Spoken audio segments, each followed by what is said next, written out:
UKLO 1 year masters. No IELTS required up to 5 years visa. High visa success rate. Sir ఇంకోటి ఏంటంటే సచివాలయ ఉద్యోగులు ఎలా ఏమైపోయారో తెలియదు. వాలంటీర్ వ్యవస్థతో అసలు కనుమరుగైపోయింది. అండ్ ఇప్పుడు ఏదైతే రైతు భరోసా కేంద్రాల్లో అసలు ఎవరున్నారో, అసలు రైతులు అక్కడికి వస్తున్నారో రారో కూడా లేని పరిస్థితి మనం ఇంకో చూస్తున్నామని అన్నారు. సో ఇంకోటి ఏంటంటే ఏదైతే ప్రీమియం ఇన్సూరెన్స్ ఏదైతే ఉందో అదే జగన్మోహన్ రెడ్డి గారి ప్రభుత్వం ఉంటే రైతు భరోసా కింద రైతు పెట్టుబడి కింద ఒక 13,000 ఇస్తాము, మేము 13,500 ఇస్తాము. అదే చంద్రబాబు నాయుడు గారు అయితే 20,000 నీకు 20,000 నీకు 20,000 అని చెప్పేశారు. సో ఇంకోటి ఏంటంటే ఇప్పుడు కనుక జగన్మోహన్ రెడ్డి గారి ప్రభుత్వం ఉంటే అదే 13,000 వాళ్ళకి అందజేసేది ఏదైతే ఇన్సూరెన్స్ ఉన్నదో 24,000 ఎక్కువ 24,000 రూపాయలు రైతులకు అందేది. ఇంకోటి అంటే ఒక హెక్టార్కి 7,000 రూపాయలు మనం ఇచ్చేవాళ్ళం. అది కాకుండా ఇన్సూరెన్స్ కూడా క్లెయిమ్ అయ్యేది కాబట్టి మొత్తం మేము ఓవరాల్గా ఒక 40,000 నుంచి 45,000 వరకు ఇప్పుడు జగన్మోహన్ రెడ్డి గారి ప్రభుత్వం ఉంటే ఉండేది అని. అండ్ ఇప్పుడు ఇప్పుడు చంద్రబాబు నాయుడు ప్రభుత్వం చూసుకున్నట్లయితే రూపాయి కూడా రాని పరిస్థితి అని జగన్మోహన్ రెడ్డి గారు అంటారు. సో దీన్ని ఎలా చూడొచ్చు అంటారు? తొందరపడి ఒక కోయిల ముందే కూసిందని ఒక పాట ఉంది. ఆయన ఉన్నప్పుడే ఇన్పుట్ సబ్సిడీ ఇవ్వక రైతులు నష్టపోయారనేటువంటిది గతంలో మనం చాలాసార్లు మాట్లాడుకున్నాం. ఈ ప్రభుత్వం వచ్చి ఎన్నాళ్ళయింది మీకు? తర్వాత ఆన్గోయింగ్ ఏవైతే ఉన్నాయో వాటికి సంబంధించి మీరేమో ఖాళీ కొండ ఇక్కడ పెట్టేసి వెళ్ళిపోయి చంద్రబాబు నాయుడు గారు రాగానే అన్ని పథకాలు అమలు చేయాలి అని అంటాం. ఏంటంటే గతంలో కూడా మనం అనుకున్నాం, ఒక విఘ్నత కలిగినటువంటి ప్రతిపక్షం 6 నెలలు అనేటువంటిది టైం ఇవ్వాలి, వాళ్ళు కూడగట్టుకోవాలి రిసోర్సెస్ అనేటువంటివి. చేసినప్పుడు నిదానంగా 1 by 1 చేసుకుంటూ వస్తున్నప్పుడు ఒక టైంను బట్టి చేయబోతున్నారు అనేటువంటిది మనకు ఉన్నటువంటి సమాచారం. అన్ని పనులు ఒకసారి చేయడానికి రాష్ట్ర ఆర్థిక పరిస్థితి అనేటువంటిది సహకరించట్లేదు. కాబట్టి ఇప్పుడు అదే జగన్మోహన్ రెడ్డి గారు సింపుల్గా మనం మాట్లాడుకుందాం. అమ్మ ఒడి అని బ్రాండ్ అంబాసిడర్ లాగా చెప్పుకున్నారు కదా. అధికారంలో వచ్చిన తర్వాత ఎప్పుడు ఇచ్చాడు ఆయన అమ్మ ఒడి? 2020. అధికారంలో వచ్చింది ఎప్పుడు? 2019 మేలో. మరి సంవత్సరం రోజులు ఎందుకు ఆగాడు? ఆయన మాత్రం ప్రభుత్వంలోకి వచ్చిన తర్వాత పథకాలు అమలు చేయడానికి సంవత్సరం టైం తీసుకోవచ్చు. చంద్రబాబు నాయుడు గారు మాత్రం 4 రోజుల నుంచి అన్నీ ఇచ్చేయాలి. నంబర్ 1. రెండోది, ఇవాళ ఏదైతే రైతు బంధు పథకం అంటున్నారో, రైతు భరోసా అక్కడ ఆంధ్రాలో, దాంట్లో అనేకమైనటువంటి లొసుగులు ఉన్నాయనేటువంటిది ప్రభుత్వం దృష్టికి వచ్చింది. ఇవాళ తెలంగాణలో కూడా వాళ్ళు ఒక మాట చెప్తున్నారు. ఏమని? పంట వేసినటువంటి భూమికి మాత్రమే రైతు భరోసా ఇస్తాము అంటున్నారు. చాలామంది బీళ్లు పెట్టి పొలాల్లో వ్యవసాయం చేయకుండా రైతు బంధు తీసుకుంటున్నారు ఇక్కడ. అలాగే ఆంధ్రాలో కూడా బోల్డ్ మంది వాళ్ళకి సంబంధించిన వాళ్ళందరూ కూడా పొలాలు చేయకుండా రైతు భరోసా ఏదైతే అది తీసుకున్నారు. కాబట్టి వాళ్ళు ఏమంటున్నారంటే దాన్ని రేషనలైజ్ చేసి నిజమైనటువంటి లబ్ధిదారుడు ఎవరైతే ఉన్నారో అతనికి మాత్రం ఇవ్వాలనేటువంటి ఆలోచనలో ఉన్నారు. ఉన్నప్పుడు ఒక సీజన్ తప్పించినా కూడా వచ్చేటువంటి నష్టం ఏమీ లేదు. ఇప్పుడు 40% భూమి కౌలు రైతుల చేతిలో ఉంది. ఈ 40% కౌలుకి ఇచ్చినటువంటి రైతులు ఎవరైతే ఓనర్స్ ఉన్నారో కౌలు తీసుకుంటున్నాడు, దాని మీద వెళ్ళి బ్యాంకులో లోన్ పెట్టి లోన్ తీసుకుంటున్నాడు, రైతు భరోసా తీసుకుంటున్నాడు.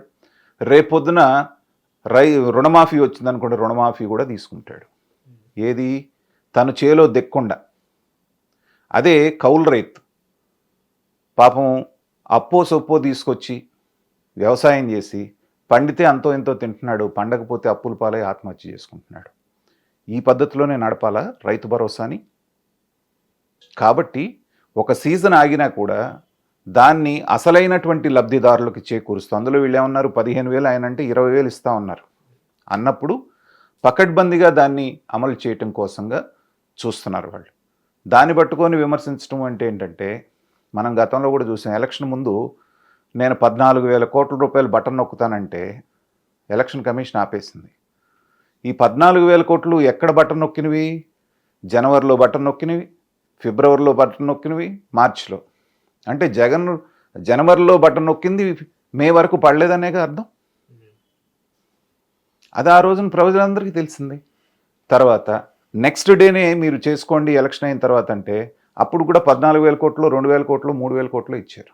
మిగతాదంతా పెండింగేగా.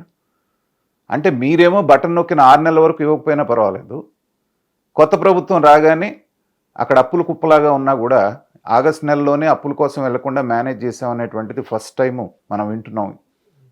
ఆగస్ట్ మంత్ అంతా కూడా పెద్దగా అప్పులకి వెళ్లకుండా.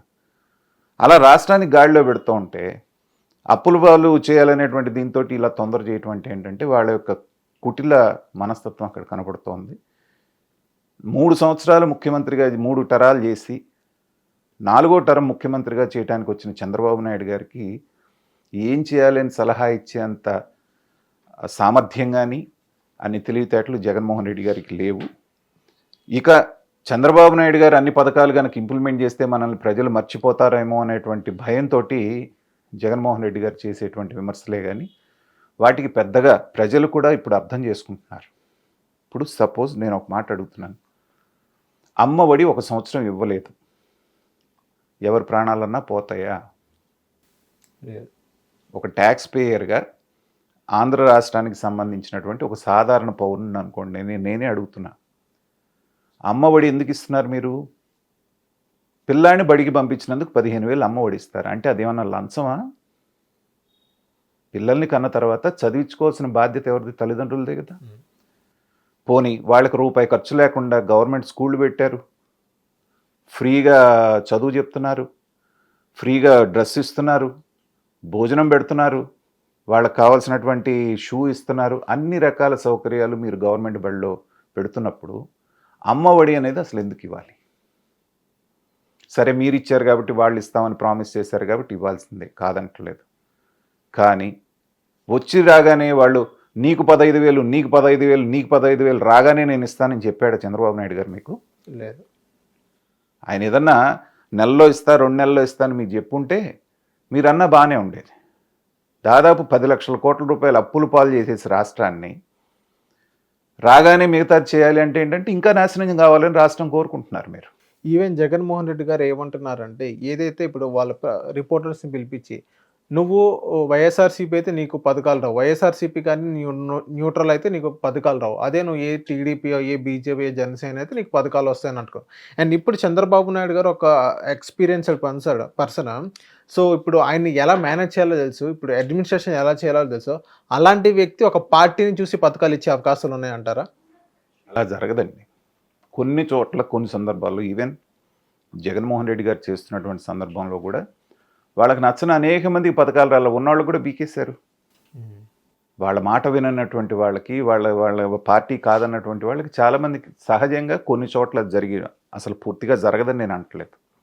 గతంలో కూడా జన్మభూమి కమిటీల మీద వచ్చిన విమర్శలు కూడా అదే. ఇప్పుడు కూడా జగన్మోహన్ రెడ్డి జన్మభూమి కమిటీ గురించి మాట్లాడారు. అదే వాలంటీర్ వ్యవస్థ ఉంటే డిబిటీఏ ద్వారా ప్రతి ఒక్కరికి మేము ఒక బటన్ నొక్కంగానే మొత్తం వెళ్ళిపోయేదని ఉంది. అదే జన్మభూమి ఏదైతే కమిటీలు ఉన్నారో ఆ కమిటీలో ఎవరుంటారో తెలియదు. అక్కడ ఊర్లో ఏదైతే టీడీపీ కార్యకర్తలు కానీ టీడీపీ నాయకుల దగ్గర వెళ్ళి మేము అడుక్కోవాల్సి వస్తుంది అన్నట్టుగా అసలు జన్మభూమి కమిటీలు ఫామ్ అయినాయి అంటున్నా. అప్పుడే రాత్రి కల్లోకి ఏమన్నా వచ్చిందో జగన్మోహన్ రెడ్డి గారికి? జన్మభూమి కమిటీలు అంటే ఆ రోజున ఒక సిస్టమేటిక్గా వాటిని ఫామ్ చేసి ఒక పర్పస్ కోసం వాళ్ళు ఫామ్ చేస్తే అది కొంత నెగిటివ్ అయింది. కానీ ఇంతవరకు అసలు దాని మీద నిర్ణయమే లేదు కదా. యాజ్ ఇట్ ఈజ్గా మీకు ఏవైతే పథకాలు వస్తున్నాయో ఎవరెవరికి వస్తున్నాయో వాళ్ళకే కంటిన్యూ చేస్తున్నారు కదా. తీసేసినట్టు ఎక్కడన్నా ఉందా? ఎవరన్నా చెప్పారా? కాబట్టి ఇవంతా కూడా ఏంటంటే ఊహాజనితమైనటువంటి ప్రశ్నలు. ఖచ్చితంగా కొన్ని చోట్ల జరగవని నేను చెప్పట్లేదు.